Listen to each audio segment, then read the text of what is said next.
Un réseau pédophile adorateur de Satan, dirigé par d'éminents démocrates qui enlèveraient et abuseraient d'enfants, qui les mangeraient et boiraient leur sang pour vivre éternellement. Le président Trump est là pour les combattre. Sa lutte conduira à l'arrestation de femmes et d'hommes politiques et de personnalités publiques comme George Soros, Bill Gates, Tom Hanks ou Oprah Winfrey. Ce scénario farfelu est à l'origine de QAnon, l'une des nébuleuses conspirationnistes les plus dangereuses de notre époque. Née sur Internet aux États-Unis, elle est rapidement passée du virtuel au réel. Et elle se répand maintenant dans le monde entier, y compris en Europe, à la faveur de la pandémie de Covid-19. Les pancartes QAnon affichant la lettre Q sont apparues pour la première fois en Europe lors de manifestations contre les restrictions liées au Covid-19, à Paris, Londres, mais aussi à Berlin. Dans la capitale allemande, des militants d'extrême droite brandissaient des symboles de QAnon et des drapeaux du Reich allemand. Certains ont tenté de prendre d'assaut le bâtiment du Parlement.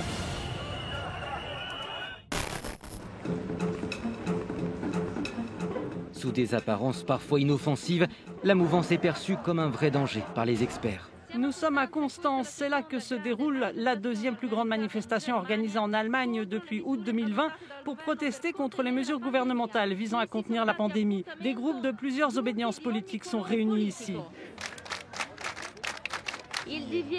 L'interdiction d'afficher des symboles extrémistes a été respectée, mais les théories de QAnon sont loin d'être absentes pour autant.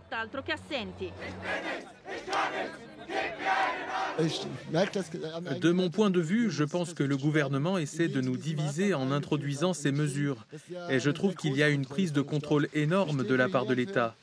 Je suis avec le peuple, mais aussi avec QAnon, car eux aussi disent que nous sommes de plus en plus divisés. Pour les chercheurs spécialistes de la théorie du complot, la crise du Covid-19 a donné de l'élan à QAnon en raison de l'incertitude liée à la pandémie et étant donné le caractère tentaculaire de cette nébuleuse conspirationniste. C'est une sorte de méta-conspiration et elle englobe beaucoup d'idées différentes, des théories qui se déclinent facilement. L'idée d'un État dans l'État dirigé par les élites mondiales face à une poignée de sauveurs comme Donald Trump et d'autres, cela s'adapte à de nombreux contextes politiques. Pour les Français, il s'agira de décrire Macron comme un pion de cet État profond, comme on l'appelle. Pour les Allemands, c'est Merkel qui est une marionnette de cet État dans l'État. C'est par ce biais que QAnon a attiré en Europe un ensemble hétéroclite de soutien. Des partisans aux idéologies différentes qui ont le choix parmi un large éventail de récits conspirationnistes. Certains sont contre les élites, d'autres sont anti-vaccins. Des théories qui se chevauchent en partie autour de la certitude d'être manipulés. On a l'impression qu'ils essayent de nous manipuler pour nous faire peur. Je pense que les mesures contre le coronavirus sont complètement excessives. Je crois que nous sommes muselés. Si les théories conspirationnistes de QAnon se répandent désormais dans la rue, c'est d'abord sur les réseaux sociaux qu'elles sont nées. Le nombre de tweets liés à la mouvance est passé de 5 millions en 2017 à 12 millions cette année. Wow, mademoiselle Angela Merkel ressemble bien à son père Hitler. Les poumons des Italiens ont explosé à cause des respirateurs artificiels. Ils ont été tués par des virologues, par l'OMS et par des vaccins antigrippaux. Nous avons identifié environ 450 000 adeptes de QAnon à travers l'Europe, sur des comptes, des groupes, des pages, sur les réseaux sociaux et sur des sites Internet. En Europe, cela n'a commencé qu'à la fin 2019, début 2020, et en quelques mois seulement, QAnon a réussi à faire de très nombreux adeptes. QAnon signifie Q anonyme. Le Q peut représenter une personne de l'administration Trump, une figure du renseignement militaire ou un officier de haute sécurité disposant d'une habilitation Q requise par le département américain de l'énergie pour accéder à des informations top secrètes liées aux armes nucléaires. Face à la propagation des théories complotistes de QAnon, les réseaux sociaux ont pris des mesures. Twitter a interdit les 7000 comptes les plus virulents, mais plus de 93 000 restent actifs. Facebook a récemment supprimé les groupes et les pages liés à QAnon, ainsi que les comptes Instagram y faisant référence. Mais les partisans de la mouvance se rabattent sur un autre réseau social, Telegram. Au cœur des techniques de communication de QAnon, la désinformation et les fake news. La mouvance ne diffuse aucun fait, aucune source ou citation vérifiable. Nous en avons trouvé des exemples à Constance, bien que la plupart des participants ne se soient pas officiellement déclarés partisans de QAnon. Tout d'abord, je suis médecin, donc ce que je dis est médicalement prouvé.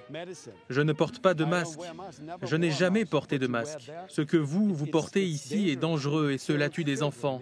Pendant ce temps, en Allemagne, 3 enfants sont morts, essentiellement à cause du masque. Est-ce que cela a été prouvé? Presque. Selon la police allemande, il n'existe aucune preuve que des enfants soient morts à cause du port du masque.